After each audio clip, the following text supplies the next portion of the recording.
కామారెడ్డి జిల్లా బాన్సువాడలోని ఎన్జీఓస్ కాలనీలో ఉన్న వరసిద్ధి వినాయక మండపం వద్ద ఘనంగా పూజా కార్యక్రమాలు హోమాన్ని నిర్వహించారు. 8 ఏళ్లుగా ఇక్కడ వినాయకుని ప్రతిష్ఠించి ప్రతి ఏటా ప్రత్యేక పూజలు నిర్వహిస్తున్నట్లుగా నిర్వాహకులు తెలిపారు. అందులో భాగంగా ప్రతి ఒక్కరూ అష్టసిద్ధి మట్టి వినాయకులను ప్రతిష్ఠించాలని, ప్రతి ఒక్కరూ పర్యావరణ పరిరక్షణ ధ్యేయంగా మట్టి గణపతులను పూజించాలని కోరారు. శ్రీ వరసిద్ధి వినాయక ఉత్సవ సమితి ఆధ్వర్యంలో ఏర్పాటు చేసిన భారీ సెట్టింగ్ అందరినీ ఆకట్టుకుందని తెలిపారు. ఈ సందర్భంగా మహా అన్నదాన ప్రసాద కార్యక్రమాన్ని నిర్వహించారు.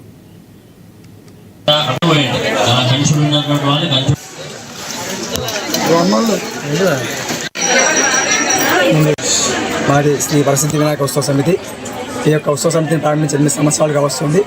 ప్రతి సంవత్సరం కూడా ఒక వినూత్న పద్ధతిలో, ఆధ్యాత్మిక పద్ధతిలో మన సాంప్రదాయ వేదంతో సనాతన ధర్మ పరిరక్షణ భాగంగా ప్రతి సంవత్సరం కూడా వినాయక చవితి కాకుండా దసరా, సంక్రాంతి, హోలీ, ఉగాది ఈ యొక్క పండుగలను కూడా మనం సెలబ్రేట్ చేస్తూ, అలాగే ఈ యొక్క వినాయక చవితి 11 రోజులు కూడా చాలా చక్కగా ఆధ్యాత్మిక పద్ధతిలో ప్రతిరోజు ఒక్కొక్క ప్రవచనకర్తను పిలిపిస్తూ ప్రవచనం తీసుకుంటూ గురుచరిత్ర పారాయణము మరియు గణపతి హోమము, గోపూజ, కుంకుమ పూజ, అలాగే ఇటువంటి కార్యక్రమాన్ని కూడా వినూత్న కార్యక్రమం నిర్వహిస్తూ శోభయాత్రను కూడా చక్కగా మా యొక్క కమిటీలో ఎంతమంది సభ్యులు ఉన్నారో అంతమంది సభ్యులు కూడా కుటుంబ సహితంగా పాల్గొంటూ చక్కగా దాండియా, నృత్యం, కోలాటాలు మొదలు వేస్తూ సాంప్రదాయ పద్ధతిలో నిమజ్జనానికి వెళ్తాము.